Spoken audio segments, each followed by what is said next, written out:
Dans la région des savanes, des milliers de jeunes troquent leurs espoirs contre la boue des sites d'orpaillage clandestins à travers les pays voisins. Un phénomène qui s'amplifie ces derniers temps et montre la misère ambiante, le chômage galopant et l'échec d'un système incapable d'offrir un avenir à sa jeunesse. Guide de voyage.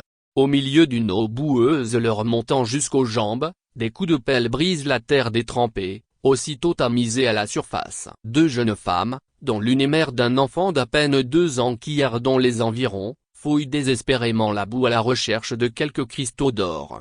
Qui viendrait souffrir autant ici s'il vivait mieux chez lui? Se lamente l'une d'elles en Moba, langue parlée dans la région des savanes au nord du Togo. La vidéo, tournée à Soubré en Côte d'Ivoire, a largement circulé sur les réseaux sociaux au lendemain d'une conférence sur la déperdition scolaire organisée par des cadres de la région des savanes, dans le cadre des festivités marquant la fête traditionnelle de Timbampab. Depuis le début de l'année scolaire 2025-2026, de plus en plus de voix s'élèvent parmi les cadres originaires des savanes pour dénoncer le phénomène du galamsey, terme Ashanti désignant l'orpaillage clandestin.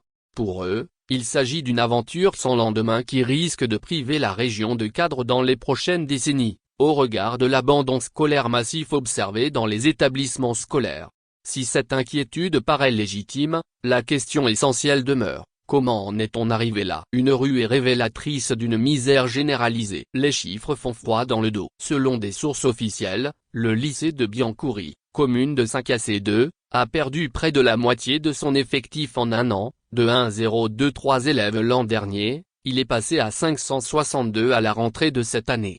À Lolong, dans la même commune, le collège d'enseignement général a enregistré 160 abandons, seulement 2 semaines après la rentrée. Le lycée de Korbongou, dans la commune de Tone 4, en compte 135, tandis que celui de Naki Ouest totalise près de 300 élèves en moins par rapport à l'année précédente.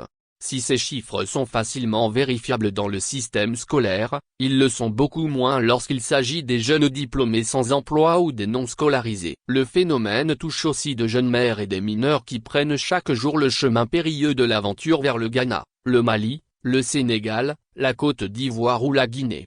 Des 4 coins de la région des savanes, les villages se vident de leurs bras valides. Entre l'effondrement des revenus agricoles, conséquence de la surexploitation des sols, la crise sécuritaire et son lot de déplacements forcés, le chômage massif et l'absence d'opportunités, beaucoup de jeunes sont convaincus que leur salut se trouve dans les sites d'orpaillage clandestins. Malgré les risques, ils sont titulaires d'un baccalauréat, d'une licence, parfois même d'un master. Certains ont étudié à Dapahan, Kara ou Lomé, portés par la promesse d'un avenir meilleur. Mais de retour dans leur région, le rêve se brise, aucun emploi, aucune perspective, aucune politique d'insertion crédible. Les concours se font rares, les recrutements inexistants, le secteur privé quasi embryonnaire n'absorbe personne. Quant aux initiatives entrepreneuriales des jeunes, elles se heurtent rapidement à la pression fiscale et administrative. Au Togo, la fonction publique est réservée aux enfants des anciens fonctionnaires. Pour espérer être vigile,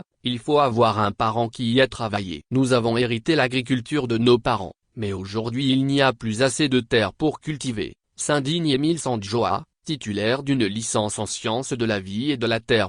Guide de voyage.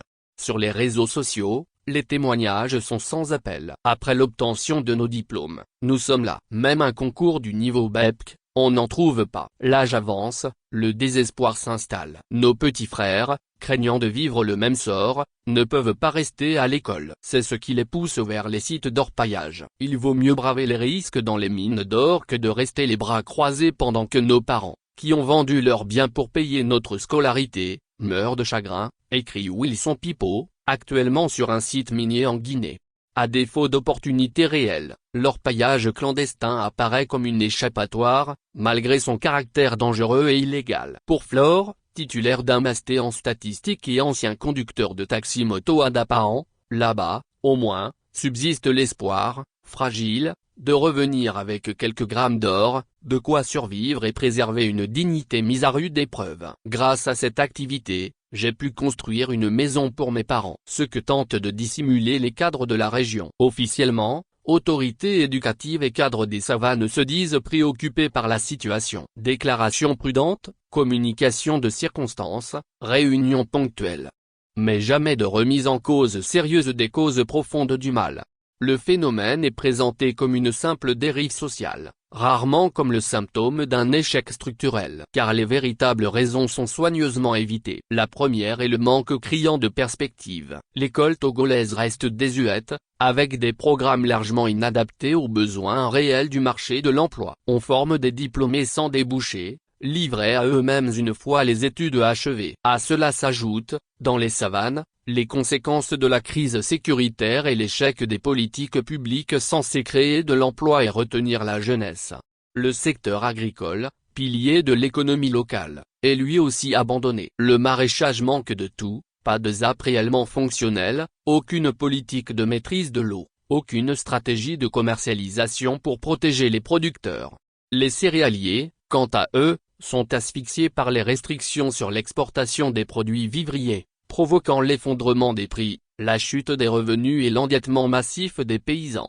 Même le programme d'urgence pour la région des savanes, PUR, longtemps présenté comme une planche de salut pour les jeunes, s'est transformé en mirage, nourrissant davantage de frustration que d'opportunités réelles.